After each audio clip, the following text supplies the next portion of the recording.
اعوذ باللہ من الشیطان الرجیم بسم اللہ الرحمن الرحیم الحمد للہ والصلاة والسلام علی رسول اللہ وآلہ اہل اللہ واللعن علی اعدائہم اعداء اللہ من یوم عداوتہم الی یوم لقاء اللہ۔ عباد اللہ اوصیکم و نفسی بتقوی اللہ اتقوا اللہ فإن خیر الزاد التقوی۔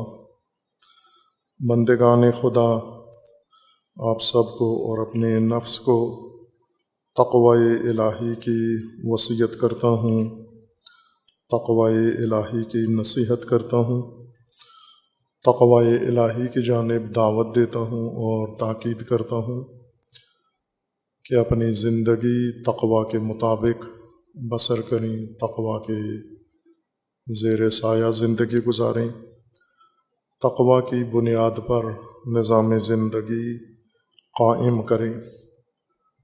حق تعالی نے تقوی انسانی زندگی کی حفاظت کی تدبیر قرار دیا ہے، اور انسانی زندگی اسی تدبیر کے سائے میں گزر سکتی ہے اور محفوظ ہے۔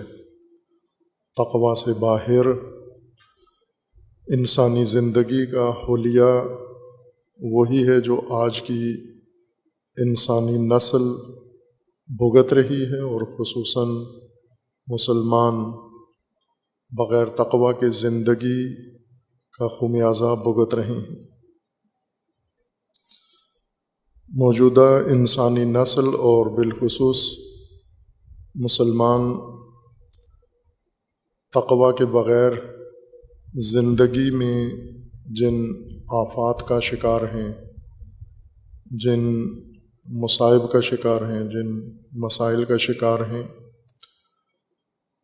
وہ عبرت کے لیے کافی ہے۔ تقوی کے بغیر انسان حیوانی زندگی گزارتا ہے، انسانی زندگی ناممکن ہو جاتی ہے انسان کے لیے۔ قرآن کریم میں خداوند تبارک و تعالی نے تقوی کا حکم سب سے زیادہ صادر فرمایا ہے۔ احکام الہیہ میں سے اتنے احکام کسی اور موضوع کے متعلق نہیں ہیں جتنے تقوی کے متعلق ہیں۔ ان موارد میں سے ایک سورہ مبارکہ بقرہ میں آیا 203 ہے، اور اس سے پہلے بھی آیا کریمہ اسی کے متعلق ہے۔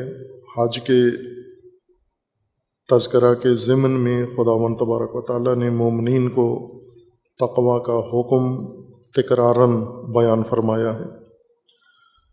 وَاذْكُرُوا اللَّهَ فِي أَيَّامٍ مَّعْدُودَاتٍ فَمَن تَعَجَّلَ فِي يَوْمَيْنِ فَلَا إِثْمَ عَلَيْهِ وَمَن تَأَخَّرَ فَلَا إِثْمَ عَلَيْهِ لِمَنِ اتَّقَىٰ وَاتَّقُوا اللَّهَ وَاعْلَمُوا أَنَّكُمْ إِلَيْهِ تحشرون۔ اس سے پہلے بھی تقوی ہی کا ذکر ہے۔ خداوند تبارک و تعالیٰ نے سابقہ آیات میں مومنین کو حکم دیا ہے، الحج اشہر معلومات فمن فرض فیہن الحج فلا رفث ولا فسوق ولا جدال فی الحج وما تفعلوا من خیر یعلمہ اللہ وتزودوا فإن خیر الزاد التقوی واتقونی یا اولی الالباب۔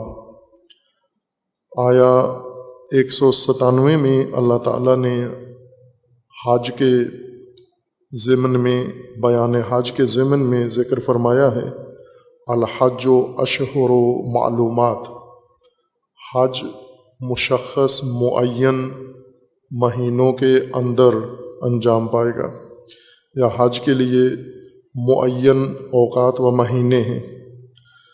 فمن فرض فیہن الحج، جو ان ایام کے اندر حج بجا لائے گا اور حج میں جائے گا، فلا رفث ولا فسوق ولا جدال فی الحج، اسے معلوم ہونا چاہیے کہ حج میں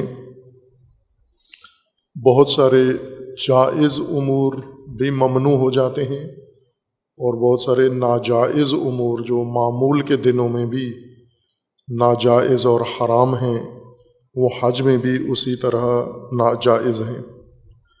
وما تفعلوا من خیر یعلمہ اللہ، اور جو کچھ تم بجا لو گے خیر وہ اللہ کے علم میں ہے، اللہ کو اس کا علم ہے۔ وتزودوا فإن خیر الزاد التقوی، اور تزود کرو، زاد اخذ کرو، زاد اختیار کرو، اور بہترین زاد تقوی ہے۔ واتقون یا اولی الالباب، تقوی کو اس آیہ کریمہ میں زاد انسان شمار کیا گیا ہے۔ زاد توشہ کو کہتے ہیں، سفر میں ضرورت کا سامان زاد کہلاتا ہے۔ کھانے پینے کا سامان ہو وہ بھی زاد ہے، پہننے کا ہو وہ بھی زاد ہے، اور سواری بھی زاد ہے۔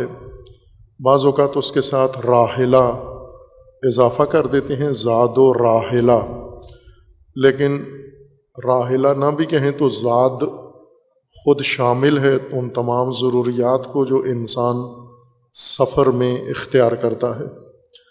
حج کے سفر میں تزود اختیار کرو، اور بہترین زاد تقوی ہے، چونکہ آپ حج میں ایک اہم مقصد کے لیے جا رہے ہیں، ایک بڑے عظیم مقصد کے لیے جا رہے ہیں، اس کے لیے آپ کو زاد کی توشہ کی ضرورت ہے۔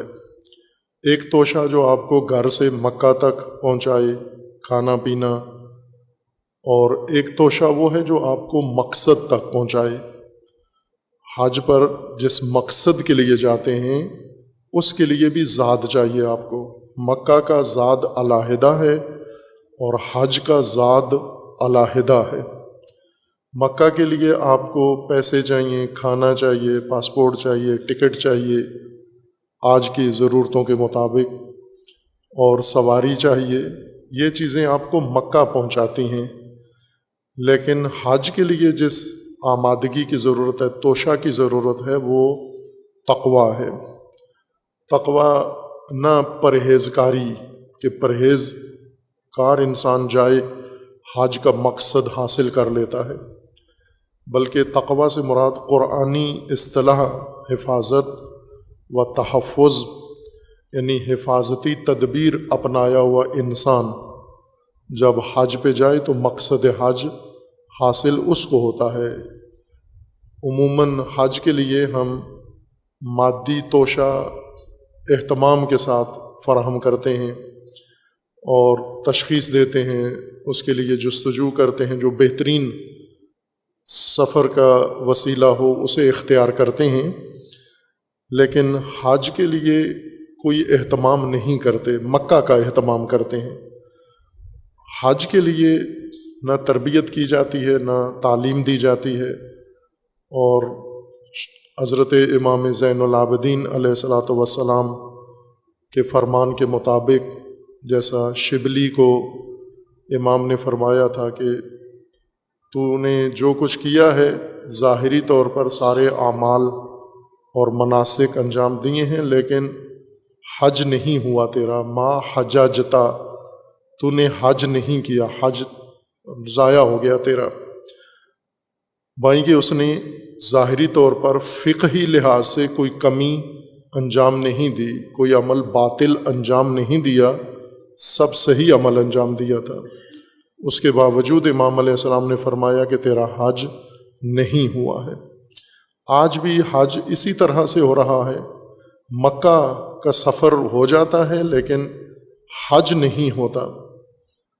حج کے لیے توشہ چاہیے اور وہ تقوی ہے۔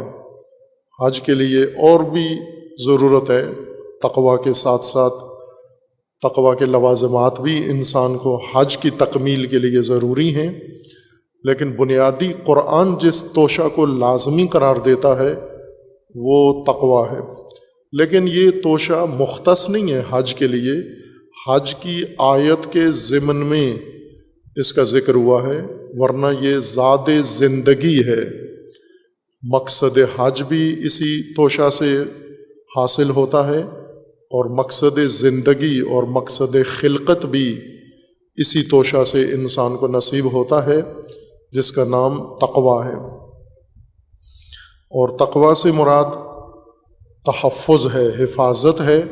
تمام وہ حفاظتی امور، تدبیریں جو اللہ تعالیٰ نے مقرر فرمائی ہیں، اگر انسان وہ سب اپنا لے، اختیار کر لے، محفوظ ہو جائے، یہ متقی انسان ہے۔ اور یہ محفوظ انسان حج میں بھی مقصد پاتا ہے اور یہ زندگی کا مقصد بھی حاصل کرتا ہے۔ جو محفوظ نہیں ہے، اغوا شدہ ہے، اسیر ہے، گرفتار ہے، مبتلا ہے خواہشات کا اور ہوس کا، شیاطین کا، مادیت پرستی کا، شہرت طلبی کا، قیادت پرستی کا، یہ غیر محفوظ انسان ہے۔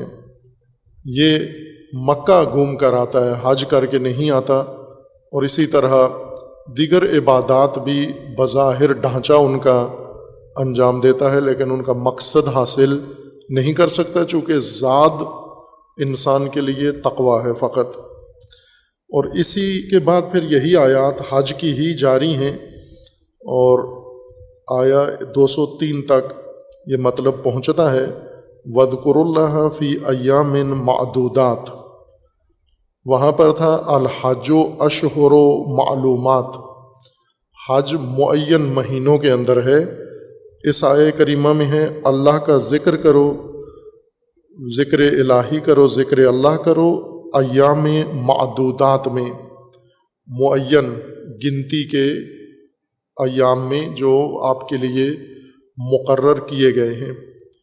وہ ایام ہیں جن کے اندر یہ ذکر آپ نے اللہ کا انجام دینا ہے۔ یہ ہیں 10، 11 اور 12 ذی الحجہ، ان کے اندر آپ نے ذکر انجام دینا ہے۔ فمن تعجل فی یومین، جو 11 اور 12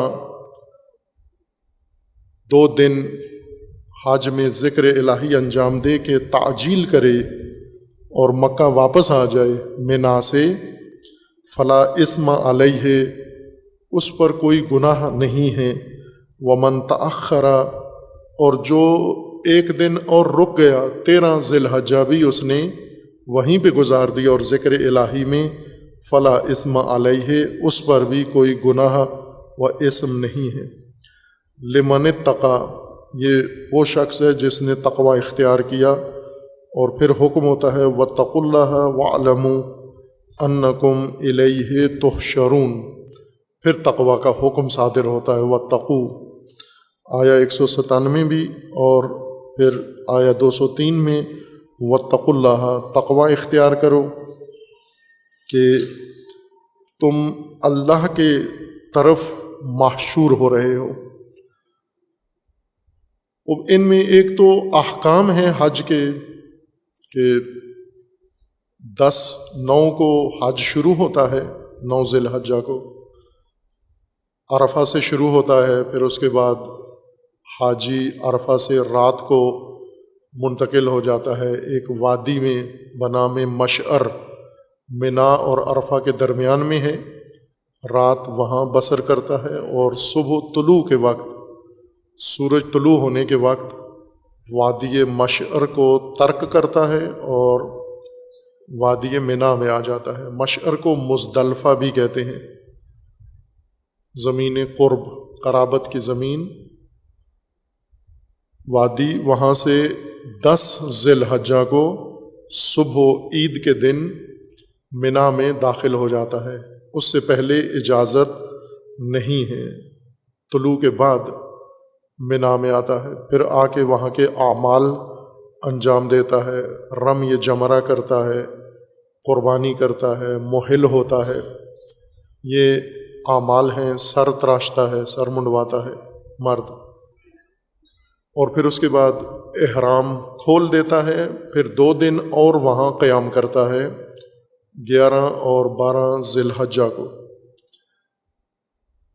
اور یہ بھی اجازت ہے کہ 1 دن اور بھی حاجی 13 ذی الحجہ کو بھی قیام کر سکتا ہے مینا میں، اور اس دوران حکم یہ ہے کہ وہ ذکر الہی کرے، وہ ذکر جو آپ کے لیے بھی مستحب ہے فتویٰ کے مطابق، وہ تسبیحات ہیں جو آپ نماز عید میں پڑھتے ہیں، اور حکم یہ ہے کہ 10 نمازیں نماز عید کے بعد زور سے شروع ہونے والی 10 واجب نمازیں، ان کے اندر یہ ذکر پڑھا جائے۔ مینا میں 2 دن پڑھیں، 11 اور 12، اور 12 کے یہ مکمل ہو جاتی ہے 10 نمازیں۔ 13 کو اگر کوئی رکنا چاہتا ہے اپنی مرضی سے اور مزید اجر حاصل کرنا چاہتا ہے یا مزید اپنے عمل کی تکمیل کرنا چاہتا ہے، وہ مینا میں رک سکتا ہے، لیکن اس دوران یہی ذکر اس کو کرنا ہوگا۔ 2 دن معین ہیں، تیسرا دن بھی لگا سکتے ہیں۔ اور اس کے بعد حکم ہے کہ وَاتَّقُوا اللَّهَ وَاعْلَمُوا أَنَّكُمْ إِلَيْهِ تُحْشَرُونَ، وہاں پر بھی حکم ہے کہ تقوی، حج پر تقوی اختیار کریں۔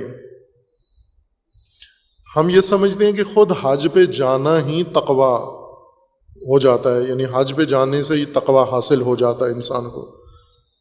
تقوی پرہیزکاری یا تقوی خوف یا تقوی ایک معنوی مقام ہے انسان کے اندر، جیسا علماء اخلاق نے بیان کیا ہے کہ تقوی ایک ملکہ ہے نفسانی، انسان کے نفس کے اندر ایک صفت راسخ پیدا ہو جاتی ہے جسے تقوی کہتے ہیں، جو انسان کو پرہیز کرواتی ہے، حرام سے بچاتی ہے، غلطیوں سے بچاتی ہے۔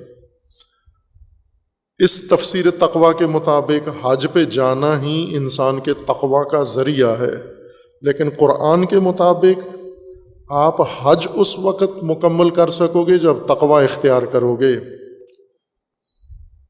جیسا قرآن کریم کے آغاز میں سورہ مبارکہ بقرہ میں اللہ تعالیٰ نے فرمایا ہے ذالک الکتاب لا ریب فیہ ھدی للمتقین، متقین کی پھر آگے تشریح کی ہے الذین یؤمنون بالغیب ویقیمون الصلاۃ ومما رزقناہم ینفقون۔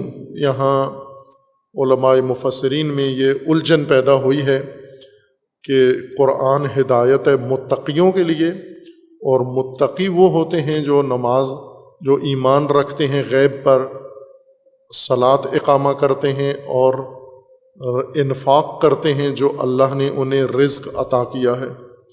تو بات یہ ہے کہ متقی تو بنتا ہی انہی کاموں سے ہے، ایمان سے انسان متقی بنتا ہے، اقامت الصلاۃ سے انسان متقی بنتا ہے، انفاق سے انسان متقی بنتا ہے۔ اور یہاں پر ہے کہ اگر متقی ہوا تو قرآن اس کے لیے ہدایت ہے، اگر متقی ہوا تو ایمان لائے گا، متقی ہوا تو اقامت الصلاۃ کرے گا، متقی ہوا تو انفاق کرے گا۔ قرآن میں یوں ہے، قرآن میں یہ نہیں ہے کہ اگر یہ کام کیے تو متقی بن جاؤ گے، قرآن میں ہے کہ متقی ہیں تو یہ کام کریں گے آپ، یعنی ایمان تقوی کا نتیجہ ہے، اور اسی طرح اقامت الصلاۃ تقوی کا نتیجہ ہے، اور انفاق تقوی کا نتیجہ ہے۔ سورہ مبارکہ بقرہ کے آیا 203 میں اللہ تعالیٰ کا فرمانا ہے کہ حج تقوی ہوا تو حج کرو گے، تقوی اختیار کرو گے تو حج تمہارا مکمل ہوگا۔ ہمارے ذہن میں یہ ہے کہ حج کرنے سے ہی تقوی پیدا ہوگا، حج میں جا کے تقوی تکمیل ہو جاتا ہے۔ یہی بنیادی نقطہ ہے جو ہمیں سمجھنا ہے کہ قرآن کریم نے تقوی کی جو حقیقت بیان کی ہے وہ بنیاد ہے دین کے لیے، نتیجہ نہیں ہے، بنیاد ہے۔ یوں نہیں ہے کہ ہم یہ سارے نیک کام، اچھے کام، عبادتیں کریں گے، آخر میں متقی ہو جائیں گے۔ قرآن یہ فرمانا ہے کہ متقی ہوئے تو یہ کام کرو گے، اگر متقی نہ ہوئے تو نہیں کرو گے، یہ کام ترک کر دو گے، نہ ایمان ہوگا، نہ اقامت الصلاۃ کرو گے اور نہ ہی آپ انفاق کرو گے اور نہ ہی حج میں تکمیل کرو گے، حج مکمل کرو گے اور حج کا مقصد حاصل کرو گے۔ وَمِنَ النَّاسِ مَن يُعْجِبُكَ قَوْلُهُ فِي الْحَيَاةِ الدُّنْيَا وَيُشْهِدُ اللَّهَ عَلَى مَا فِي قَلْبِهِ وَهُوَ أَلَدُّ الْخِصَامِ وَإِذَا تَوَلَّى سَعَى فِي الْأَرْضِ لِيُفْسِدَ فِيهَا وَيُهْلِكَ الْحَرْثَ وَالنَّسْلَ وَاللَّهُ لَا يُحِبُّ الْفَسَادَ وَإِذَا قِيلَ لَهُ اتَّقِ اللَّهَ أَخَذَتْهُ الْعِزَّةُ بِالْإِثْمِ فَحَسْبُهُ جَهَنَّمُ وَلَبِئْسَ الْمِہَادُ۔ یہ آیہ کریمہ سورہ مبارکہ بقرہ کی آیہ 206 امام سید ساجدین علیہ الصلاۃ والسلام کی حدیث مبارک جو پڑھی ہے سابقہ خطبات میں، اس کے ضمن میں بیان ہو گئی ہے۔ اس میں امام علیہ السلام نے اقتدار پرستوں، قیادت پرستوں اور شہرت پسندوں سے ہمیں اجتناب کا حکم دیا ہے کہ ہرگز ان کے قریب مت جائیں، ان کے دھوکے میں مت آئیں، ان کے جال میں نہ پھنسیں، ان سے دوری اختیار کریں، یہ تمہارا دین تباہ کر دیں گے۔ اسی کے ضمن میں امام علیہ السلام نے یہ حدیث شاہد کے طور پر پیش کی تھی کہ شہرت پسند انسان کی ایک علامت یہ ہے، اقتدار پسند اور قیادت پسند انسان کی علامت یہ ہے کہ جب آپ اسے کہیں اتق اللہ، تقوی اختیار کرو، اخذتہ العزت بالاسم، اسے مجرمانہ عزت کا احساس گھیر لیتا ہے، اس پر سوار ہو جاتا ہے، وہ اپنی عزت کو منافی سمجھتا ہے کہ میری عزت آپ نے پائمال کی ہے، مجھے تقوی کا کہہ کر یا مجھے حکم تقوی دے کر میری عزت در حقیقت آپ نے پائمال کی ہے، نابود کی ہے۔ اخذتہ العزت بالاسم۔ خوب، یہ اسی آیہ حج کے ضمن میں ہے یا اسی کے ذیل میں ہے کہ کچھ لوگ ایسے ہیں وَإِذَا تَوَلَّى سَعَى فِي الْأَرْضِ لِيُفْسِدَ فِيهَا وَيُهْلِكُ الْحَرْثَ وَالنَّسْلَ۔ یہ وہ لوگ ہیں جو زمین پر اگر انہیں ولایت مل جائے، زمین کی اگر انہیں حکومت مل جائے، زمین کے اگر یہ متولی بن جائیں تو زمین کو فاسد کر دیتے ہیں، نسلوں کو برباد کر دیتے ہیں، کھیتوں کو تباہ کر دیتے ہیں، اور اللہ فساد کو پسند نہیں کرتا، نہ مفسد کو، نہ فاسد کو اور نہ فساد کو اللہ پسند نہیں کرتا۔ یہ کون لوگ ہیں؟ یہ وہ ہیں جنہیں جب کہا جائے کہ آپ فساد کر رہے ہیں، ملک برباد کر رہے ہیں، وطن تباہ کر رہے ہیں، مملکت اور ریاست کو ویران کر رہے ہیں، اخذتہ العزت بالاسم، اسے مجرمانہ عزت کا احساس آ گھیرتا ہے، اس کے اندر یہ احساس پیدا ہو جاتا ہے کہ عزت کا پہلے معنی کیا تھا تشریکی ہے۔ عزت اس سختی کو کہتے ہیں جو کوئی اثر قبول کرنے کے لیے ہوتی ہے۔ مثلا انسان کو اگر کوئی چیز چوٹ لگے تو سختی ہوتی ہے کہ چوٹ کا اثر انسان قبول نہیں کرتا۔ اسی طرح اگر کوئی انسان ورغلائے، کسی کو دھوکہ دے، عزت یہ ہے کہ اس کے دھوکے میں نہ آئے، اس کی بات کو اپنے اوپر اثر انداز نہ ہونے دے، شیطان کے وسوسے کو اپنے اوپر اثر انداز نہ ہونے دے۔ وہ شدت اور سختی جو متاثر ہونے کے لیے انسان میں پیدا ہوتی ہے، یعنی متاثر نہیں ہوتا۔ دو سختیاں ہیں، ایک اثر دوسری شے میں ڈالنے کے لیے، ایک دوسری شے کا اثر روکنے کے لیے۔ اپنا اثر دوسری شے پہ ڈالنا یہ ایک سختی ہے، طاقت قوت چاہیے، ایک طاقت قوت چاہیے دوسرے کے اثر کو روکنے کے لیے کہ وہ مجھ پر اثر انداز نہ ہو سکے۔ جیسا کہ ہم ہو جاتے ہیں روزانہ، کوئی آدمی ہمیں وسوسہ کرتا ہے تو آسانی سے اس کے بہکاوے میں آ جاتے ہیں، دھوکے میں آ جاتے ہیں، اس کے جھوٹ میں آ جاتے ہیں۔ آپ ابھی ملک میں دیکھ لیں، سیاستدان، پاکستانی قوم وہ کتنا جلدی تسخیر کر لیتے ہیں۔ کیوں کر لیتے ہیں؟ چونکہ لوگوں میں عزت نہیں ہے، عزت نہیں ہے، اس لیے میڈیا کے پراپوگنڈے میں آ جاتے ہیں، سیاستدانوں کے جھوٹ میں آ جاتے ہیں، مولویوں مفتیوں کے ورغلانے میں آ جاتے ہیں، اسی طرح تاجروں کے جھوٹ میں آ جاتے ہیں، جب وہ انہیں دکانوں پہ جاتے ہیں کوئی چیز خریدنے کے لیے، ان سے جھوٹ بولتے ہیں، آسانی سے اس کے دھوکے میں آ جاتے ہیں۔ جو انسان دوسرے کے اثر کو لے لے یہ ذلیل انسان ہے۔ ذلیل ہم کہتے ہیں رسوا، خار، بدنام۔ عربی میں ذلیل اس نرم انسان کو کہتے ہیں جس پر ہر چیز اثر کرے، جھوٹ بولیں اس کا بھی اثر، پروپیگنڈے کا بھی اثر، تہمتوں کا بھی اثر، کوئی غلط افواہیں پھیلائیں اس سے بھی متاثر ہو جاتا ہے، اس کو بھی یقین کر لیتا ہے۔ یہ ذلیل انسان ہے، اس کے اندر عزت نہیں ہے، یعنی وہ سختی، صلابت، سہولت جو اثر کو روک سکے۔ جیسے اگر کوئی دھمکی دیتا ہے تو ڈر جاتے ہیں نا، بعض ڈر جاتے ہیں، یہ ذلیل ہے یہ انسان جو دھمکی سے ڈر جاتا ہے۔ لیکن اگر دھمکی کوئی دے اور نہ ڈرے آدمی، یہ عزیز انسان ہے۔ دوسرے لوگ روب ڈالنے کے لیے دھمکی دیتے ہیں، یا فرض کریں پولیس ہے، پولیس اگر کسی شخص کے اوپر روب ڈالے، دھمکی دے تو وہ فوراً جھنک جاتا ہے، ڈر جاتا ہے، یہ ذلیل انسان اس کو کہتے ہیں۔ ایسا کمزور انسان، ذلیل یعنی کمزور انسان، اور کمزوری کی وجہ سے ایسا نرم انسان جس پر ہر دوسری چیز اثر کر سکتی ہے۔ اگر یہ چیزیں وسوسے شیطانی اثر نہ کریں، جھوٹ پروپیگنڈا اثر نہ کرے، میڈیا اثر نہ کرے، یہ عزیز انسان ہے۔ وہ ہم خود اپنا جائزہ آسانی سے لے سکتے ہیں اس پیمانے سے کہ ہم صاحب عزت ہیں، ہمارا شمار عزیزوں میں ہوتا ہے یا ذلیلوں میں ہوتا ہے۔ اگر پروپیگنڈا مان لیتے ہو، ذلیل ہو، جھوٹا پروپیگنڈا۔ اگر جھوٹا پروپیگنڈا آپ پہ اثر نہیں کرتا، عزیز ہو، چونکہ آپ کے اندر یہ سختی، صلابت موجود ہے، یہ طاقت، قوت موجود ہے کہ آپ ان چیزوں کو اپنے اوپر اثر انداز ہونے نہیں دیتے۔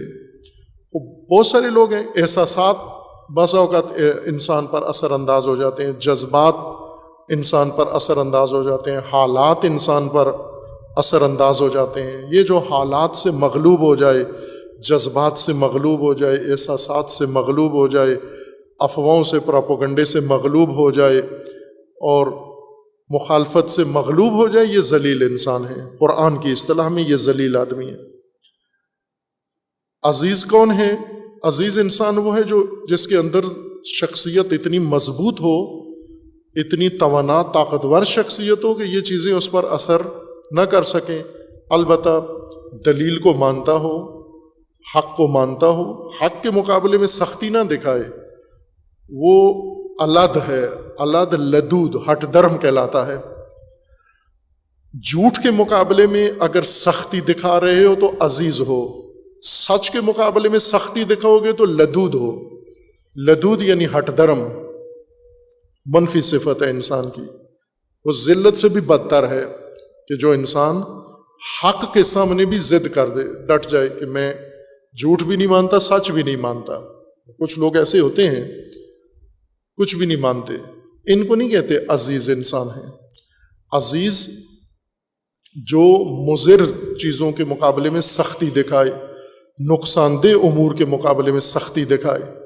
جیسے بیماریاں ہیں، جراثیم جن کا جسم کمزور ہے، آسانی سے جراثیموں کے سامنے تسلیم ہو جاتے ہیں۔ ان کا نفس ذلیل نہیں ہے، جسم ذلیل ہے، یعنی جسم کمزور ہے ان کا بیماریوں کے مقابلے میں۔ کچھ ایسے ہیں بیماریوں کے مقابلے میں سخت جان ہیں، عزیز ہیں۔ بیماریاں، جراثیم، وائرس ان کے اوپر اثر نہیں کر سکتے، یہ جسمانی طور پر عزیز ہیں، لیکن قلبی طور پر، ذہنی طور پر ممکن ہے ذلیل ہوں، یعنی کمزور، تسلیم اور ان کے نتیجے میں متاثر ہونے والے۔ تقویٰ کے مقابلے میں جو سختی دکھائے، اس سختی کو جرم کہتے ہیں، وہ مجرمانہ سختی ہے، وہ عزت نہیں ہے، وہ جرم ہے، ہٹ دھرمی ہے۔ کبھی بھی جیسے عموماً ہوتا ہے، اگر ایک آدمی غلطی کرتا ہے، دوسرا امر بالمعروف کرتا ہے، وہ فریضہ جو ہم نے چھوڑ دیا ہے مسلمانوں نے، مطلقہ علماء نے بھی اور عوام نے بھی اور مومنین نے، امر بالمعروف۔ امر بالمعروف جب کسی کو کیا جائے تو اس کو بہت برا لگتا ہے، یہ عزت اور ذلت کی پہچان ہے۔ اگر امر بالمعروف ہمیں کیا جائے اور ہمیں برا لگے تو سمجھ لو ذلیل ہو، اور اگر امر بالمعروف ہمیں کیا جائے اور اثر کرے اور ہم قبول کر لیں، سمجھ لو عزیز ہوا۔ اگر ہمیں روکا جائے، ٹوکا جائے، تذکر دیا جائے غلطی کر رہے ہیں ہم، تو برا لگتا ہے۔ اگر آپ کسی کو کہیں نماز جمعہ میں نہیں آتے، آپ نماز جمعہ میں آیا کرو، بہت برا لگتا ہے اس کو۔ یہ ذلیل انسان ہے، یہ اخذتہ العزت بالاسم، یہ مجرم ہے اور مجرمانہ ضد اختیار کر لیتا ہے، سختی آ جاتی ہے اس کے اندر۔ تقوی کے دستور کے مقابلے میں، تقوی کے مقابلے میں کبھی بھی عزت نہ دکھاؤ، تقوی کے مقابلے میں نرمی دکھاؤ ہمیشہ۔ قبول کر لو تقوی۔ تقوی کے نام سے اگر کوئی کہے تقوی اختیار کرو، یا تقوی کا مصداق، جیسے اگر کوئی ہمیں حکم دے یا ہمیں مشورہ دے یا رائے دے یا ہمیں تجویز دے کہ آپ نماز جمعہ پڑھا کرو، اگر برا لگا ہے ہمیں، یہ مصیبت ہے آپ کے لیے، مشکل ہے۔ نفس ذلت کی انتہا تک پہنچ گیا ہے اور مجرمانہ ہٹ درمی انسان کے اندر پیدا ہو گئی ہے۔ میں ایک مثال دے رہا ہوں نماز جمعہ، باقی تمام امور بھی اسی طرح سے ہیں۔ اب اس طرح قرآن کریم ہماری رہنمائی کر رہا ہے، ہدایت کر رہا ہے، تقوی کو بنیاد قرار دو اپنی زندگی کے ہر شعبے میں، نجی زندگی میں، انفرادی زندگی میں، خاندانی زندگی میں، کاروباری زندگی میں، اجتماعی زندگی میں، سماجی زندگی میں۔ چونکہ قرآن کریم کی ہدایت انسان کی اجتماعی زندگی کے لیے ہے، سماجی ہدایت ہے قرآن کے اندر۔ انفرادی زندگی بچے کی طرح سماجی زندگی کی آغوش میں ہے۔ جیسے قرآن ماں باپ کو ہدایت کرتا ہے، تو ماں باپ اگر ہدایت پا جائیں، بچہ جو ان کی گود میں ہے یا شکم میں ہے، یہ خود ہی ہدایت پا جائے گا۔ یہی تناسب ہماری زندگی کا ہے، ہماری نجی زندگی، انفرادی زندگی، ہماری سماجی زندگی کی آغوش میں ہے۔ تو وہ جس کی آغوش میں زندگی باقی شعبے ہیں، اسے اگر سنوار لیا جائے، باقی شعبے خود ہی سدھر جاتے ہیں۔ لیکن اگر ہم سارا زور لگائیں انفرادی زندگی پر، جیسا کہ ابھی تک سارا زور انفرادی زندگی پر ہے، آپ کے جتنی توضیع المسائل میں احکامات ہیں، یہ سب انفرادی زندگی کے ہیں۔ اجتماعی زندگی کا ایک حکم تھا وجوب جمعہ، اس کو ویسے کراس مار دیا کہ یہ غیر ضروری ہے، چونکہ زمانہ غیبت کا ہے، امام نہیں ہے، چھٹی، جمعے کی چھٹی، لیکن باقی ساری چیزیں انجام دو۔ سماج جب ہدایت یافتہ نہیں ہوگا، امت جب تشکیل نہیں پائے گی، تو اس کی آغوش میں جو فرد موجود ہے، آج جو لوگ انفرادی عبادتیں کرتے ہیں یا انفرادی تدین رکھتے ہیں، وہ مجموعی طور پر کس کی آغوش میں ہیں؟ سماج کی۔ سماج ہمارا گمراہ ہے۔ سیاسی لوگ دیکھ لیں اس وقت، مذہبی طبقہ کس کی گود میں ہے؟ آیا سیاستدان علماء کی گود میں ہیں یا علماء سیاستدانوں کی گود میں ہیں؟ طاغوت علماء کے زیر سایہ ہیں یا علماء طاغوت کے زیر سایہ ہیں؟ قیادت کون کر رہا ہے؟ لیڈ کون کر رہا ہے؟ بیعت کس نے کس کے ہاتھ پہ کی ہوئی ہے؟ یہ انفرادی زندگی کے مومن لوگ ہیں سارے، یہ مذہبی طبقہ، یہ انفرادی ایمان اور انفرادی دین کے پابند لوگ ہیں۔ جب انفرادی دین تم نے اپنا لیا ہے اور اجتماعی دین نہیں ہے تمہارے پاس، اجتماعی ہدایت نہیں ہے تمہارے پاس، تمہیں رہنا تو اجتماع کی گود میں ہے، لہٰذا تم شیطانی اجتماع کی گود میں چلے جاؤ گے، شیطانی سماج کی گود میں چلے جاؤ گے، جیسا کہ چلے گئے ہیں۔ اگر پہلے سماج کی تشکیل ہو، اس کی آغوش میں انفرادی زندگی پرورش پائے، پھر معاملات ٹھیک چلتے ہیں۔ انفرادی زندگی پر سایہ سماجی زندگی کا رہتا ہے، اور سماجی زندگی ہدایت کے دامن میں ہوتی ہے، قرآن کے دامن میں ہوتی ہے، قرآن کے اصولوں کے مطابق گزرتی ہے، اور پھر انسان کی ہدایت کا سفر صحیح سمت میں جاری رہتا ہے۔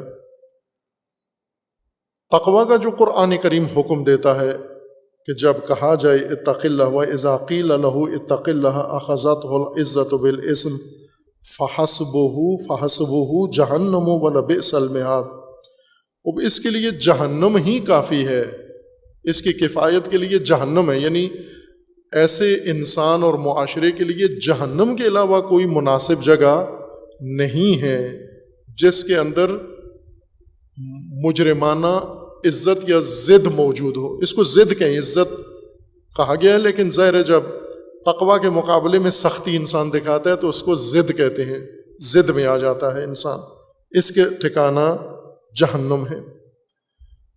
اب اسی طرح قرآن کریم میں ترتیب کے ساتھ، تکرار کے ساتھ حکم تقویٰ تکرار کیا جا رہا ہے قدم قدم پر، ہر مناسبت سے، کہ اگر عبادتیں ہیں، حج ہے، تو تقویٰ کی بنیاد پر حج کرنا ہوگا۔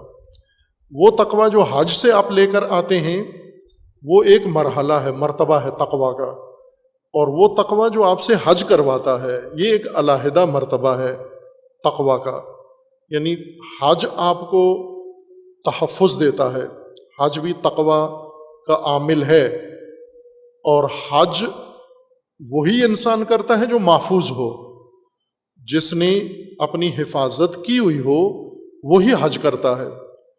اور متقی کا حج، غیر متقی کا حج، اس میں فرق ہے۔ رسول اللہ صلی اللہ علیہ وآلہ وسلم کا فرمان ہے کہ ایک زمانہ آئے گا میری امت میں 3 طرح کے حج ہوں گے، تجارتی حج ہوگا، دکھاوے کا حج ہوگا، اور سیاحتی اور تفریحی حج ہوگا۔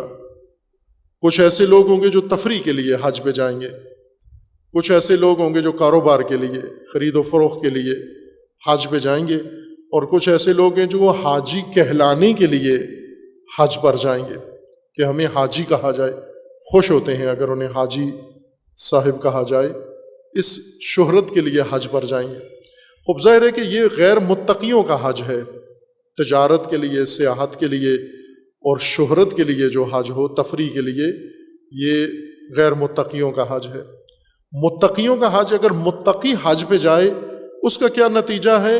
کردار اور اسوہ حضرت ابراہیم خلیل علیہ الصلاۃ والسلام کا۔ یہ شخص متقی، تقویٰ، پہلے بات کی تھی تفسیر کے ضمن میں کہ تقویٰ دین کے لیے قابلیت کا نام تقویٰ ہے، ہدی للمتقین میں یہ ذکر کیا تھا کہ تقویٰ قابلیت ہے، کوالیفیکیشن ہے، وہ صلاحیت جس کی بنیاد پر انسان کو کوئی درجہ ملتا ہے، اس قابلیت کا نام تقویٰ ہے۔ پھر دین آگے درجہ عطا کرتا ہے انسان کو، یعنی قابل انسان، کوالیفائڈ انسان جب دین میں آتا ہے تو پھر دینی درجات، دینی منصب اس کو ایک ایک کر کے عطا ہوتے ہیں۔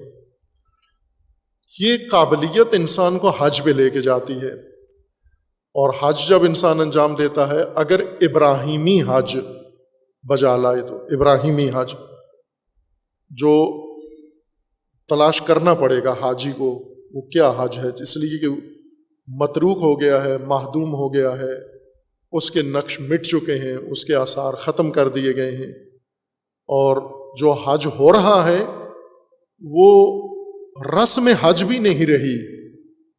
پہلے تو کہہ سکتے تھے ہم کہ کم از کم رسم حج موجود ہے، اب وہ بھی نہیں رہی، بلکہ باقاعدہ طور پر اس کو مسخ کر کے کچھ اور بنا دیا گیا۔ اس مسخ میں کئی لوگوں کا کردار ہے۔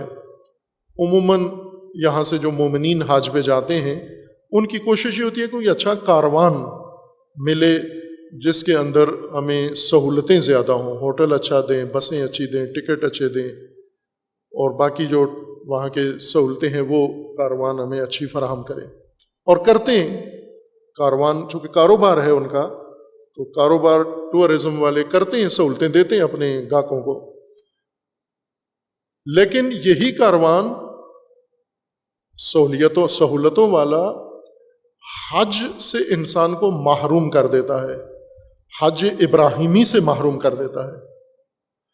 اگر انسان پہلے سے آگاہ انسان ہو کہیں سے، اس کو امام خمینی کے کسی شاگرد سے یہ رہنمائی مل گئی ہے کہ ابراہیمی حج کیا ہوتا ہے، اور وہ انتظامی لحاظ سے کسی کاروان کا حصہ بن جاتا ہے، یہ کاروان اس کو پورا زور لگا کے ابراہیمی حج سے دور کر کے سیاحتی حج یا تجارتی حج کرواتا ہے۔ باقاعدہ حج کے اندر موجود مولانا، اس نے فتاویٰ کا البم ساتھ رکھا ہوتا ہے، ہر وہ چیز حاجی کے لیے اس نے شرعی جواز فتاویٰ کا نکال کے رکھا ہوتا ہے کہ آپ ابراہیمی حج نہ کرو۔ ابراہیمی حج قرآن کریم نے ذکر کیا ہے، کیا ہوتا ہے؟ شروع ہوتا ہے حج ابراہیمی 9 ذی الحجہ کو، یوم الحج الاکبر، حج اکبر کا روز 9 ذی الحجہ ہے، روز عرفہ۔ خوب اس روز کو کیا حج شروع کہاں سے ہوتا ہے؟ یوم حج اکبر وہ یہ ہے کہ ان اللہ بری من المشرکین ورسولہ، اللہ اور اللہ کا رسول مشرکین سے بری ہیں، دشمنوں سے بری ہیں، براءت سے حج اکبر شروع ہوتا ہے۔ اب یہ ابراہیمی حج ہے جو قرآن ذکر کر رہا ہے۔ آپ باری باری سارے قافلوں میں جائیں کہ آپ کو 9 ذی الحجہ کو فتاویٰ کے ذریعے قائل کریں گے کہ یہی ایک کام نہیں کرنا، آپ نے براءت نہیں کرنی یہاں پر، آپ نے وہ باقاعدہ طور پر مامور ہیں اسی کام کے لیے کہ لوگوں کو فقط تفریحی حج کرائیں اور تجارتی حج کرائیں۔ ظاہر متقی ہوگا تو ابراہیمی حج کرے گا، اور جب ابراہیمی عمل کرے گا اس کے اندر مزید قابلیت تقویٰ پیدا ہوگا، واپس آنے کے لیے، واپسی زندگی کے لیے، اپنی معمول کی زندگی کے لیے ایک علیحدہ قابلیت پیدا ہو جائے گی۔ متقی ہونے کے نتیجے میں اس نے حج کے لیے کوالیفائی کیا ہے، اس کوالیفیکیشن کے بعد یہ گیا ہے وہاں پر، حج کر کے آیا ہے۔ حج کر کے گیا تھا ایک معمولی آدمی، گیا تھا ایک معمول کا شہری پاکستان کا ایک عام آدمی، لیکن باتقویٰ آدمی۔ واپس کون آیا ہے؟ واپس ابراہیم آیا ہے، واپس بت شکن آیا ہے، واپس شیطان کش آیا ہے، واپس قربانی کرنے والا فداکار انسان آیا ہے، واپس اللہ کی راہ میں اپنا سب کچھ دے دینے والا آیا ہے، کیونکہ وہاں پر اس تقویٰ نے اس کو وہاں پہنچایا تھا، زاد نے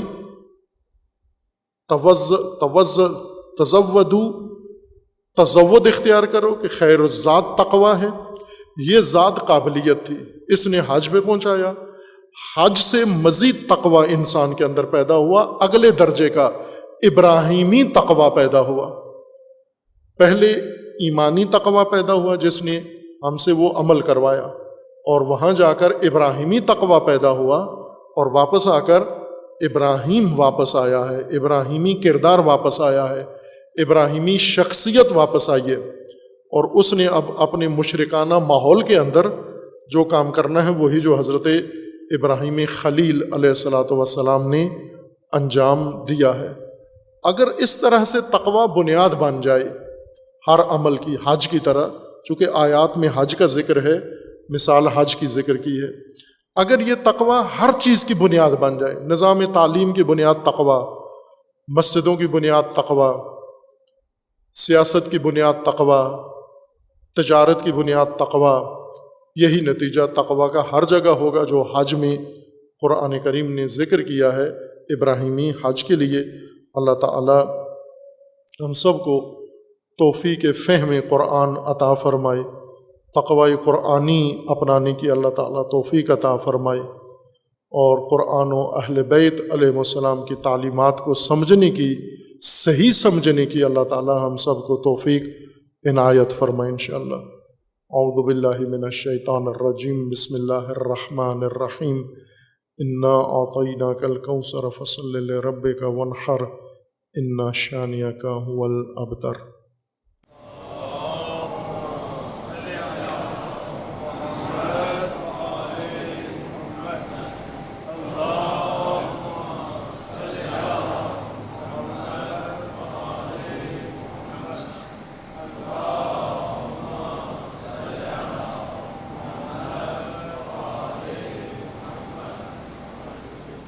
اعوذ باللہ من الشیطان الرجیم بسم اللہ الرحمن الرحیم الحمد للہ والصلاة والسلام علی رسول اللہ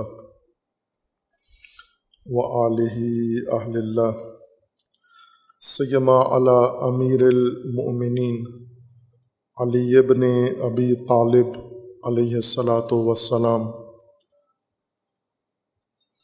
و فاطمۃ الزہرا سیدۃ النساء العالمین والحسن والحسین سیدی شباب اہل الجنہ و صبطی الرحمہ و علی ابن الحسین و محمد ابن علی و جعفر ابن محمد و موسیٰ ابن جعفر و علی ابن موسیٰ و محمد ابن علی و علی ابن محمد والحسن ابن علی والحجۃ ابن الحسن القائم المنتظر المہدی حجج اللہ علی عبادہ و امناؤہ فی بلادہ واللعن علی اعدائہم اجمعین من الآن الی قیام یوم الدین عباد اللہ اوصیکم و نفسی بتقوی اللہ اتقوا اللہ فإن خیر الزاد التقوی۔ بندگان خدا، آپ سب کو اور اپنے نفس کو تقوی الہی کی وصیت کرتا ہوں، تقوی الہی کی نصیحت کرتا ہوں، تقوی الہی کی جانب دعوت دیتا ہوں و تاکید کرتا ہوں کہ اپنی زندگی تقوی کے مطابق بسر کریں، تقوی کے زیر سایہ زندگی گزاریں اور تقوی کی بنیاد پر نظام زندگی قائم کریں۔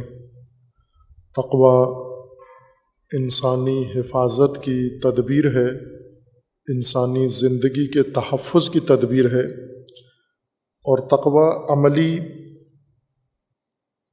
شکل میں انسانی زندگی کے لیے امیر المومنین علیہ الصلاۃ والسلام کی سیرت مبارکہ میں موجود ہے اور امیر المومنین کی حکمت عالیہ میں موجود ہے۔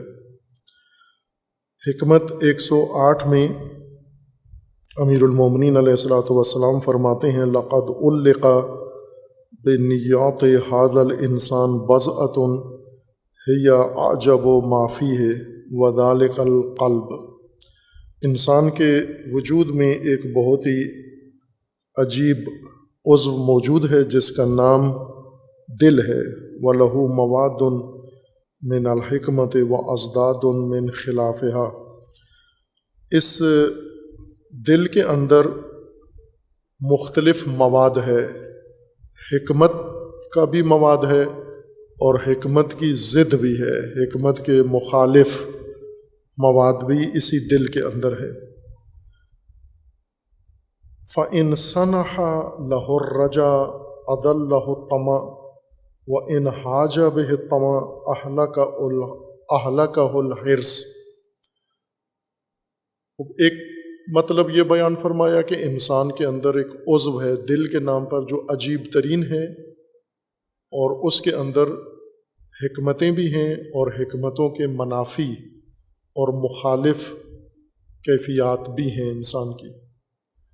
اور تیسری چیز امیر المومنین علیہ الصلاۃ والسلام یہ فرما رہے ہیں کہ دل میں انسان کے جو حالات پیدا ہوتے ہیں، جو کیفیات آتی ہیں، جو واردات دل کے اندر ہوتی ہیں، ان کے اندر ایک نظام ہے، نظم ہے، تلازم ہے کہ ان صفات کا آپس میں ایک تعلق ہے۔ جیسا پہلے اشارہ کیا تھا کہ امام صادق علیہ الصلاۃ والسلام نے ایک حدیث میں فرمایا تھا کہ عقل کے بھی جنود ہیں اور جہل کے بھی جنود ہیں۔ عقل کے مقابلے میں جہل لا علمی نہیں ہوتا، عقل کے مقابلے میں جب جہل کا لفظ استعمال کیا جائے تو اس کو حماقت کہتے ہیں۔ عقل، حکمت اور جہل حماقت کو کہتے ہیں۔ امام جعفر صادق علیہ السلام نے اپنے شاگردوں کو، صحابہ کو یہ فرمایا کہ کیا پسند کرو گے میں آپ کو جنود عقل اور جنود جہل سے آشنا کروں؟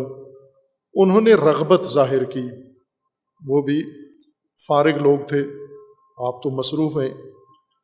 امام علیہ السلام اگر ہم ہوتے تو وہاں امام فرماتے کہ آپ کو عقل کے جنود اور جہل کے جنود بتاؤں، تو ہم کہتے کہ پھر سے ہی کبھی مولا، آج ٹائم شارٹ ہے، کہیں وعدہ ہے، کسی بارات ولیمے میں جانا ہے، دکان خالی ہے۔ لیکن وہ لگتا ہے فارغ لوگ تھے، انہوں نے بہت رغبت ظاہر کی جب امام نے فرمایا کہ کیا میں آپ کو عقل و جہل کے جنود، جند کی جمع ہے، جند عربی لفظ ہے، اس کی جمع ہے جنود، لشکر کو کہتے ہیں، جند لشکر کو کہتے ہیں، اور جنود یعنی بہت سارے لشکر۔ امام نے فرمایا کہ عقل اور اس کا لشکر اور جہل حماقت اور اس کے لشکر بتاؤں آپ کو؟ لوگوں نے رغبت ظاہر کی کہ ضروری ہے، بتائیے۔ پھر امام نے بتائے۔ یہ حدیث اصول کافی میں کتاب العقل والجہل میں موجود ہے، اور امام خمینی رحمۃ اللہ علیہ نے اس کی شرح تفسیر کی ہے، کتاب کی صورت میں، اردو میں بھی موجود ہے، کتاب العقل والجہل، یا حدیث و جنود العقل والجہل کے نام سے اس کی شرح وہ یہ دیگر علماء نے بھی کی ہے۔ بہت ہی اہم حدیث ہے، اس کو ہر مومن کو ازبر ہونا چاہیے کہ عقل کے لشکر اور جہالت کے لشکر اور حماقت کے لشکر۔ اس حدیث میں جو جنود کے نام سے ذکر کیا گیا ہے، دیگر احادیث میں اس کو خاندان کے نام سے ذکر کیا گیا ہے کہ ہر صفت کا ایک پورا خاندان ہوتا ہے، تنہا صفت کوئی بھی نہیں ہوتی۔ ایک صفت اگر ہے تو اس صفت کی ماں بھی ہے، اس کا کوئی باپ بھی ہے، اس کے بہن بھائی بھی ہیں، اس کے بچے بھی ہیں، یعنی صفت سے صفت پیدا ہوتی ہے۔ صفت کو اسی طرح پڑھی، یہ ہمارے جو پنجابی لہجہ ہے اس میں صفت کہتے ہیں، صفت پنجابی میں کہہ سکتے ہیں، چونکہ پنجابی اپنی مستقل زبان ہے، جیسے بولیں، بولنا چاہیں بولیں، لیکن عربی الفاظ کو جب بول رہے ہیں تو عربی تلفظ کے ساتھ بولیں۔ صفت صفت ہے، صفت صفت نہیں ہے۔ صفت فارسی ہے، اس کا مطلب ہوتا ہے ٹائٹ، صفت کنید یعنی ٹائٹ کر دو اس کو، جیسے آپ بیلٹ باندھتے ہیں تو ٹائٹ کرتے ہیں، تو وہ کہتے ہیں رسی باندھنے کو صفت کرو، یعنی اس کو ٹائٹ کرو۔ صفت کہو گے تو اس کا مطلب ٹائٹ کرنا ہے۔ صفت عربی لفظ ہے، وصف، خصلت، خوبی جو انسان کے اندر پیدا ہوتی ہے، صفت اس کو کہتے ہیں۔ ایک صفت اس کی ماں ہے، اس کے باپ ہیں، اس صفت کے بہن بھائی ہیں، اس صفت کی اولاد بھی ہے، اوصاف۔ اگر یہ ہمیں پتہ چل جائے کہ کوئی وصف، کوئی صفت اکیلی نہیں ہوتی، مثلا اگر جھوٹ، کہتے ہیں نا صرف جھوٹ ہی بولتا ہے، باقی تو کوئی غلط کام ہم نے اس سے نہیں دیکھا، تو جھوٹ تنہا تو نہیں ہوتا، جھوٹ کا پورا خاندان ہے، جھوٹ کے ماں باپ ہیں، جھوٹ کے بہن بھائی ہیں، جھوٹ کی اولاد ہے، اور بہت بڑی اولاد ہے، جھوٹ کا خاندان سب سے بڑا ہے۔ اگر کسی میں جھوٹ پکڑا گیا تو سارا خاندان سمجھو ہے وہاں موجود ہے پردے کے پیچھے۔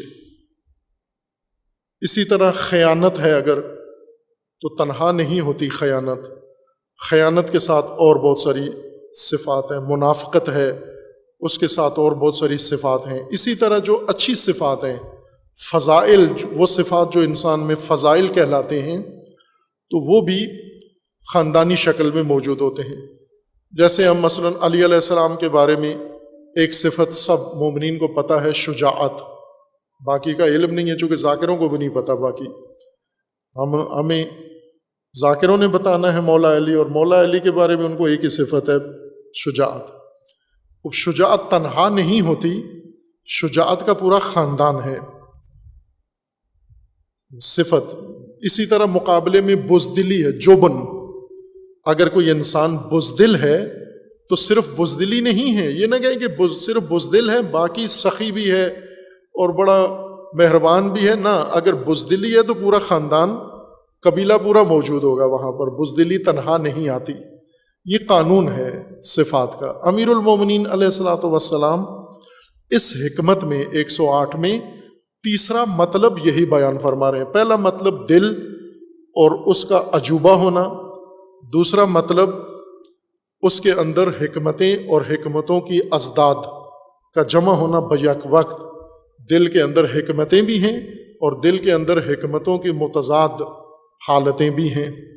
اور تیسری چیز، یہ اوصاف جو انسان کے نفس میں پیدا ہوتے ہیں دل میں، ان کے تلازمات، لوازمات ان کے، کہ اگر ایک صفت ہے تو ساتھ دوسری یقیناً پیدا ہوگی، حتماً موجود ہوگی، آپ تلاش کریں تو آپ کو وہ صفت بھی وہاں پر مل جائے گی، ایک تنہا کہیں بھی نہیں ہوتی۔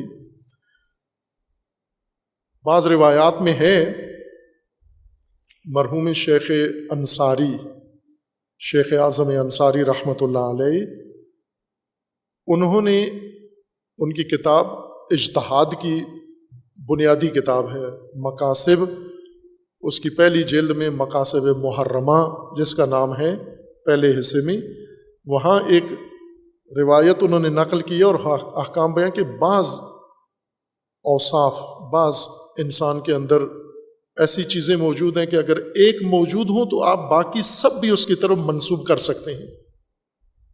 اگر وہ ایک کام اس میں نظر آیا ہے، باقی آپ نے نہیں دیکھے، تو وہ بھی آپ اس کی طرف منسوب کر سکتے ہیں کہ یہ بھی ہیں اس کے اندر۔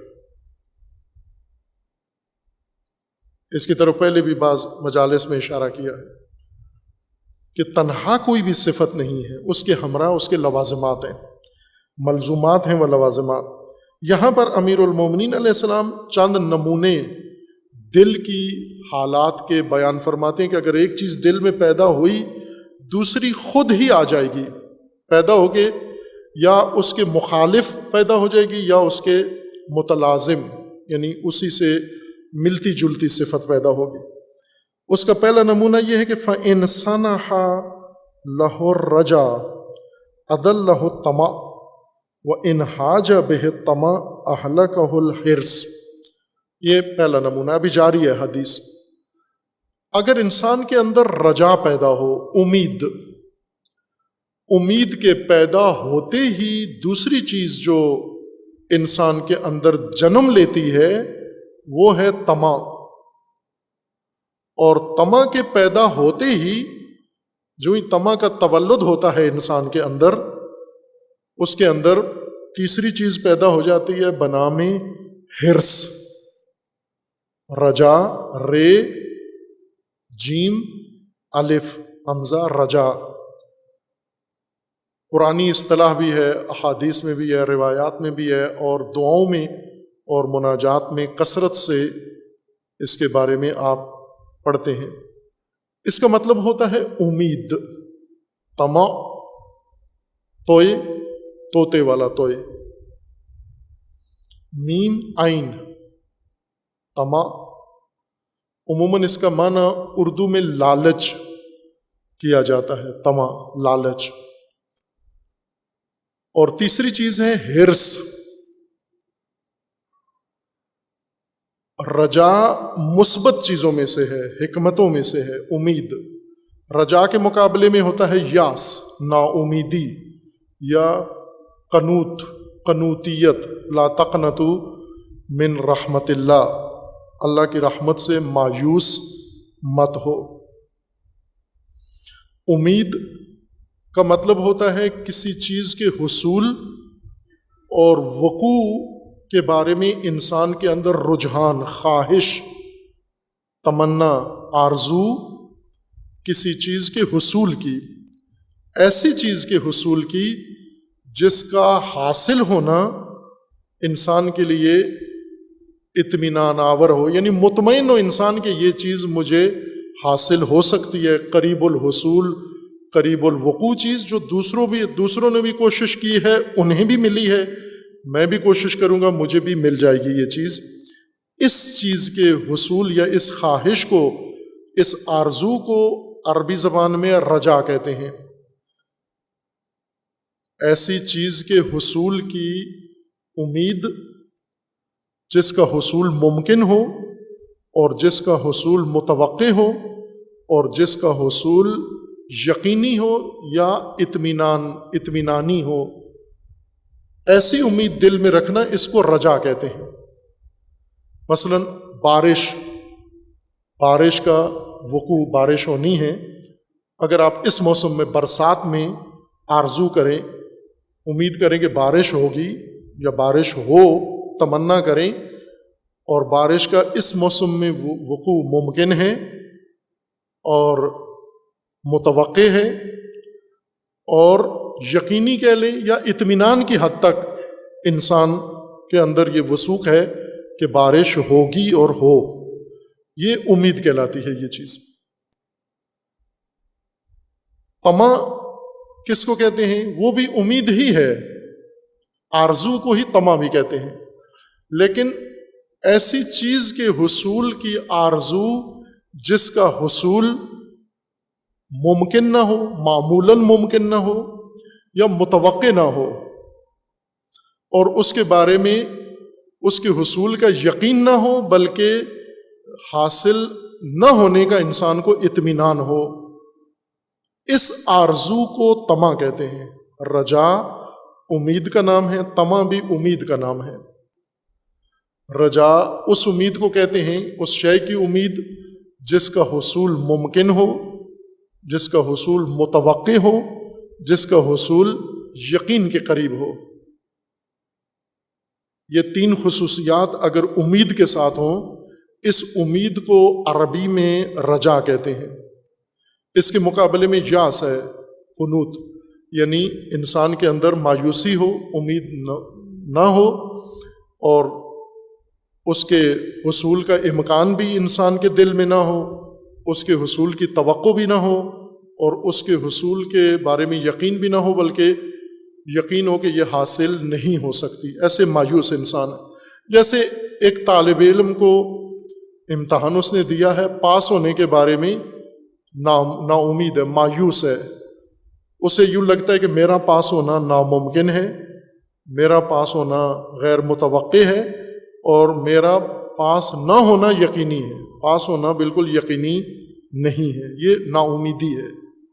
اس کے الٹ اگر توقع ہو، امکان ہو اور یقین، یہ امید کہلاتی ہے، رجا۔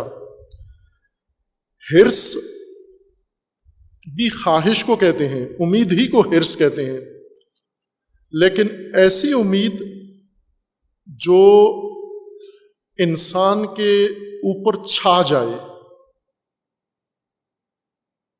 رجا وہ امید ہے جو دل میں ہے، انسان چاہے اظہار کرے تو کر بھی سکتا ہے، نہ چاہے تو اس کو دل میں دبا کے رکھ سکتا ہے۔ وہ ویسے آپ سب ایسے ہیں، ہم سب ایسے ہیں، ہمارے دلوں میں بہت ساری امیدیں ہیں جو ہم نے دبا کے رکھی ہوئی ہیں، کسی کو نہیں بتایا ہوا، ماں باپ کو نہیں بتایا، دوستوں کو نہیں بتایا، ممکن ہے فیس بک پہ کسی کو بتا دیا ہو آپ نے، سوشل میڈیا پہ، لیکن اپنے قریبیوں میں سے کسی کو بتاتے نہیں ہیں کہ آپ چاہتے کیا ہیں۔ طمع وہ آرزو ہے انسان کے دل کے اندر کہ جس کا حاصل ہونا ممکن ہی نہیں ہے، لیکن آپ نے دل میں رکھی ہوئی ہے، ممکن ہے اظہار کریں، ممکن ہے نہ کریں۔ رجا اور امید دونوں کو آپ کے اختیار میں ہے، دل میں دبا کے بھی رکھ سکتے ہیں اور ان کا اظہار بھی کر سکتے ہیں آپ۔ حرص بھی آرزو کو ہی کہتے ہیں، خواہش کو کہتے ہیں، لیکن ایسی آرزو جو انسان چھپا نہ سکے، جو اس طرح سے حاوی ہو جائے انسان کے وجود پر، دل و دماغ پر، انسان کے اوسان پر، انسان کے حواس پر، اور انسان کے تمام رگ و ریشہ پر اس طرح سے طاری ہو جائے کہ چھپانے سے بھی نہ چھپے، اس کو حرص کہتے ہیں۔ وہ چیز جو ہم پنہان کرنا چاہیں تو بھی پنہان نہیں ہوتی، اس کو حرص کہتے ہیں۔ یہ اب جیسے ایک انسان ہے جس کو کھانے کی تمنا ہے، بھوک لگی ہوئی ہے، یا ضروری نہیں ہے کہ کھانے کے شوقین کے لیے بھوک ضروری نہیں ہے، بھرا ہوا پیٹ ہو پھر بھی یہ شوق چڑھ سکتا ہے انسان کو اور ابھر سکتا ہے۔ یہ مشروط نہیں ہے ضرورتوں کے ساتھ۔ اسی طرح جو شہوتران ہیں تو ضروری نہیں ہے کہ وہ شہوت اس کی پوری نہ ہوتی ہو، شادی شدہ ہے، شہوت اس کی پوری ہو سکتی ہے، تسکین ہو جاتی ہے، لیکن پھر بھی شہوت اس کی بفری ہوئی ہے، ابری ہوئی ہے، اور اس طرح سے بفری ہوئی ہے کہ اس کے دل و دماغ پہ سوار ہے، اور اس کی نگاہوں سے بھی شہوت ٹپک رہی ہے، اس کی باتوں سے بھی شہوت ٹپک رہی ہے، اس کی حرکات و سکنات سے بھی شہوت ٹپک رہی ہے، اس کے انداز سے بھی، گفتگو سے بھی شہوت ٹپک رہی ہے۔ جب کوئی چیز انسان پر حاوی ہو جائے، چھا جائے، دل و دماغ میں بیٹھ جائے، شعور و لاشعور میں آ جائے، پھر وہ چھپانے سے نہیں چھپتی، دبانے سے نہیں دبتی۔ ہرس وہ آرزو جس کو دبائیں تو بھی نہیں دبتی۔ اب امیر المومنین علیہ السلام فرماتے ہیں کہ انسان کا دل ایک عجیب جگہ ہے جہاں حکمتیں بھی ہیں اور حکمتوں کی ازداد بھی ہیں۔ اور دوسری چیز یہ ہے کہ انسان کے اسی دل میں جہاں حکمتیں ہیں اور حکمتوں کے متضاد صفات، اگر ایک چیز انسان کے دل میں پیدا ہوئی، دوسری خود ہی پیدا ہو جاتی ہے اس کے ساتھ، اور جب دوسری پیدا ہوتی ہے تو وہ پہلی سے بڑھ کر ہوتی ہے، اور اس دوسری صفت سے تیسری صفت جب جنم لیتی ہے تو وہ دوسری سے بھی بڑھ کر ہوتی ہے۔ مثلاً اگر انسان امید دل میں پیدا کرتا ہے، ممکن الحصول چیزوں کی امید، اس امید سے دل میں غیر ممکن چیزوں کی بھی طمع پیدا ہو جاتی ہے، اور غیر ممکن چیزوں کی طمع جب انسان کے دل میں جنم لے تو بے قابو آرزوئیں جو دل و دماغ پہ چھا جاتی ہیں وہ بھی انسان پر حاوی ہو جاتی ہیں۔ فَإِنْسَنَحَ لَهُ الرَّجَا، اگر انسان کے دل پہ رجا پیدا ہو جائے یعنی امید آ جائے، اس امید کے بعد أَذَلَّهُ الطَّمَعُ، امید جب تک ہے تو انسان ذلیل نہیں ہے، لیکن طمع انسان کو ذلیل کر دیتی ہے۔ امیدیں جب پیدا ہوتی ہیں تو انہیں امیدوں تک ہی رکھو۔ رسول اللہ صلی اللہ علیہ وآلہ وسلم کا فرمان تھا، ان اخوف ما اخاف علی امتی امرین، دو چیزوں کے بارے میں اپنی امت کے بارے میں بہت خائف ہوں، خوفزدہ ہوں۔ ایک طول العمل و اتباع الہوی، لمبی آرزوئیں اور خواہشات کی پیروی۔ رسول اللہ کو یہ ڈر تھا اپنی امت کا، میری امت تباہ و خوار ہو جائے گی ان دو وجوہات سے، ان دو اسباب کے ذریعے سے۔ ان میں سے رجا، امید، یہ مثبت صفات میں سے ہے۔ نا امیدی، مایوسی انسان کے لیے مہلک اور منفی صفت ہے۔ کبھی بھی مایوسی اپنے اوپر حاوی نہ ہونے دیں، امید کو اپنے دل میں زندہ رکھیں اور امید کی حد تک رہیں، امید کو طمع میں تبدیل نہ ہونے دیں اور طمع کو حرص میں نہ بدلنے دیں۔ اگر امید کو آپ اپنے اندر رکھیں اور اب دل کو آزاد نہ چھوڑ دیں، چونکہ ہوتا ہے کسی کے اندر امید پیدا ہوتی ہے ساتھ ہی طمع بھی پیدا ہو جاتی ہے۔ انسنح لہ الرجا، اگر انسان کے دل میں رجا پیدا ہو، امید پیدا ہو، اذلہ الطمع، تو طمع ذلیل کر دیتی ہے، انسان کو رسوا کر دیتی ہے۔ وَإِنْحَاجَ بِهِ الطَّمَعُ، اور جب طمع کا ہجوم انسان کے اوپر آتا ہے، أَحْلَكَهُ الْحِرْصُ، أَحْلَكَهُ الْحِرْصُ، حرص انسان کو ہلاک کر دیتی ہے، نابود کر دیتی ہے۔ امید مثبت صفت ہے، طمع منفی صفت ہے، حرص اس سے بھی بری صفت ہے کہ اگر انسان اس امید کا تعادل قائم نہ رکھے اور اس میں افراط و تفریط کی جانب چلا جائے، پھر انسان کے اندر دوسری منفی صفات پیدا ہونا شروع ہو جاتی ہے۔ اور اسی طرح ہوتا ہے، یہ جو گمراہ لوگ ہیں یہ اسی طرح گمراہ ہوئے ہیں، پہلے انہیں امید پیدا ہوئی، پھر امید سے طمع پیدا ہوئی، پھر طمع سے حرص پیدا ہوئی، پھر حرص نے ان کو ہلاک کر دیا۔ اس کے عملی نمونے فراوان ہیں، خطبے میں وقت نہیں ہے کہ میں ان عملی نمونوں کو اشارہ کروں۔ اس کے بعد متقابل حالت ہے، وَإِن مَلَكَهُ الْيَأْسُ قَتَلَهُ الْأَسَفُ وَإِنْ أَرَزَ لَهُ الْغَضَبُ اشْتَدَّ بِهِ غیظ کے اسے بعد میں انشاءاللہ بیان کریں گے۔ اللہ تعالی ہم سب کو توفیق تقوی عنایت فرمائے، سیرت امیر المومنین علیہ الصلاۃ والسلام، حکمت امیر المومنین علیہ السلام کو اپنانے کی، اس پر عمل کرنے کی اللہ توفیق عطا فرمائے۔ بارگاہ خداوند تبارک و تعالیٰ میں دعا ہے کہ پروردگار جو مومنین اس دنیا سے رحلت کر گئے ہیں انہیں جوار رحمت میں مقام نصیب فرما، جو مریض ہیں علیل انہیں شفاء کاملہ عطا فرما، جو ملتمس دعا ان کی دعاؤں کو مستجاب فرما، جو صاحب حاجات ہیں ان کی حاجات کو برآوردہ فرما، جو مشکل مصیبت میں گرفتار ہیں ان کے مسائل و مشکلات کو برطرف فرما۔ خدا بندہ امت اسلامیہ کو ظلم و ستم سے نجات عطا فرما، ان ظالمین کو ظلم سمیت نیست و نابود فرما۔ خدا بندہ امت کے اندر اتحاد و اتفاق قائم فرما، انہیں بیداری و شعور عطا فرما، اپنے ولی حق ولی اللہ العظم اجل اللہ تعالی فرج و شریف کا جلد از جلد ظہور فرما۔ ہمارے عزیز عارف حسین جو یہاں جامعہ کے طالب علم بھی ہیں، فاضل، اور شعبہ تعلقات عامہ کے مسئول بھی تھے، ان کے خاندان کو بہت ہی دردناک حادثہ پیش آیا ہے سکردو میں۔